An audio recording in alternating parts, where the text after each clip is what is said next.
Ben, talk about getting ready for this game after having a week off. You guys went a long time with games every week. Do you have to reset after a bye week? Yeah, we were played a ton of games in a row, so I think it was good to have a week off. I was grateful for it. I think everyone was. And weeks off like this, they help. They help your body recover, and they help you. Obviously, you go 10 weeks in a row, you're a little bit exhausted, so it's just good to relax and get your minds right. And so we had a great week of practice last week, and so I feel confident.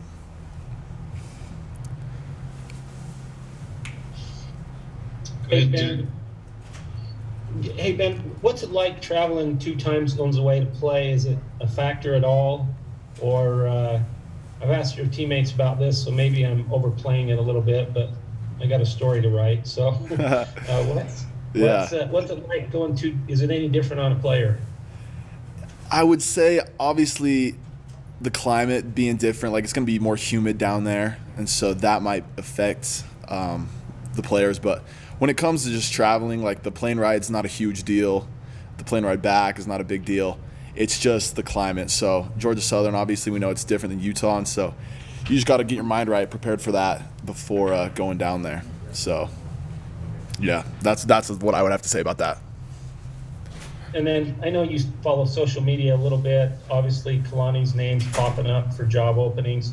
Is that a distraction at all? How does that play out in the locker room among the players? Yeah, I wish I could give you an answer, but we're just kind of focusing this week on Georgia Southern and then USC, and then just getting the best bowl game we can get possible. So. Okay, next we have questions from Alex and then Mitch. Hey, Ben, what do you think has been the main difference for you guys these last 3 wins compared to, the two losses in a row earlier in the season? Yeah, Alex, thanks.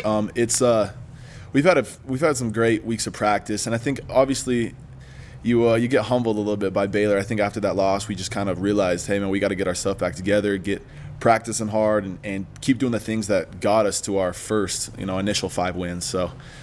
We got a great coaching staff, and they put us in positions to win. And so just trusting those guys, trusting the guys around you, getting back to the weight room, getting strong, those are all things that contribute. In college football, it's brutal, right? Getting wins is hard to come by. So for us to go out there and play well these past 3 games, I'm super proud of how everyone's played, and it's been fun. It's been an exciting season.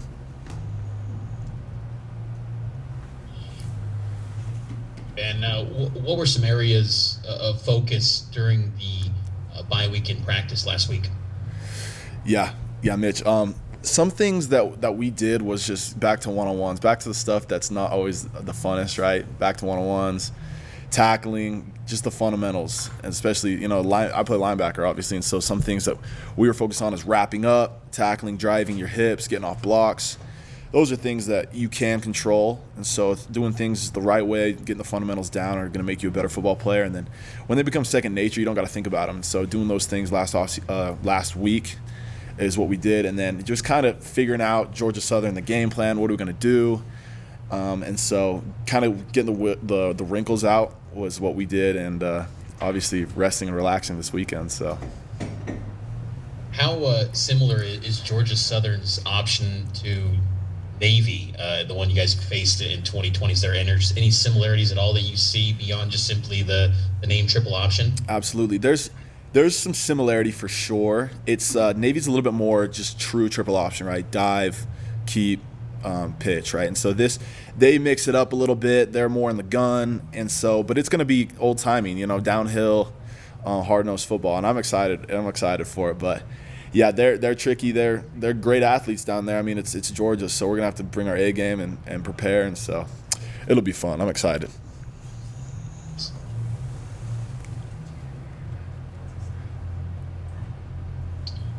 Jake, go ahead.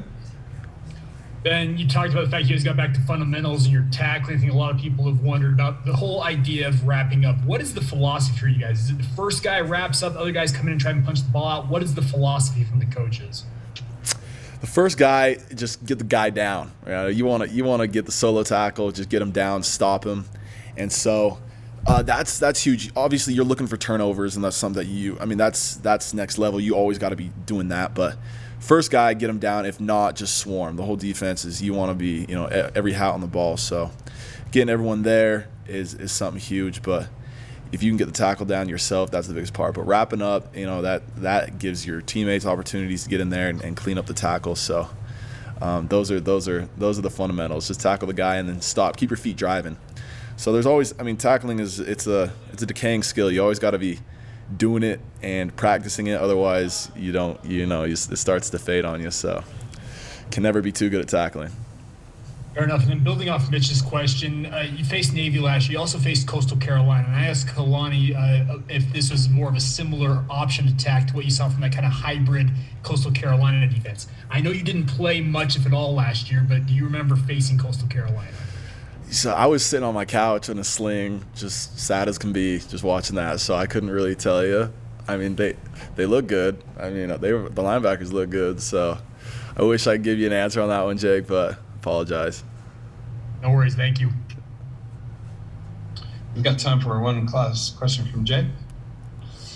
Hey, Ben, I'm doing a little thing on Drew Jensen. I know you two have followed kind of the same path as far as Salt Lake boys and then injuries that just set you back. What's it been like to play with him? What's he mean to the defense, and just what kind of guy is he? Drew Jensen's a stud. I got nothing but good things to say about Drew. He's a high energy guy, and I'm gonna be sad. He's moving on, and so it's gonna be sad to see him go. But he'll be great in whatever he does. Super genuine guy, and so I'm excited for him. Whatever he tackles next in life, but he's for sure gonna be missed. And he's a great player. Fundamentally sound, great athlete, and so. It'll be sad to see him go, but he's been a stud, and City Boys, we up, so it's good to have him out there. He's got a good name too. Yeah, absolutely. Okay, Ben, thanks for joining us today. We appreciate your time. Absolutely appreciate you guys. Thank you.